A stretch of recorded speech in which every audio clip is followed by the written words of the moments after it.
નમસ્કાર દર્શક મિત્રો, ટીવી18 ન્યૂઝમાં આપનું સ્વાગત છે। મતદાન કરીને આવો અને ખમણ સાથે ચા માણો એ પ્રકારની જે પરંપરા રહી છે એક ખૂબ સુદૃઢ મજબૂત પરંપરા છે, જેના કારણે લોકોમાં એક સતતતા પણ જળવાય છે, એક સંગઠન પણ એમાંથી જળવાતું હોય છે।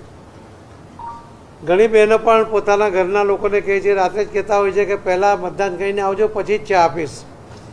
આ એક નાનો શબ્દ એ મતદાનના ટકાવારી વધારવામાં અત્યંત ઉપયોગી થતો હોય છે। જે 18 વર્ષ પૂર્ણ થવાને કારણે જેમને મતદાનનો અધિકાર મળ્યો છે એવા યુવાનો પણ આજે મતદાન કરતા જોવા મળ્યા। મેં એમને હાકલ પણ કરી કે તમે તમારા મતદાનનો અધિકાર કરીને સંતોષ નહીં પામતા, પરંતુ તમારા ઘરના તમામ લોકો, વડીલો, સિનિયર સિટીઝનો એમની પાસે મતદાન કરાવો, એમને મતદાન કરવામાં મદદ પણ કરો।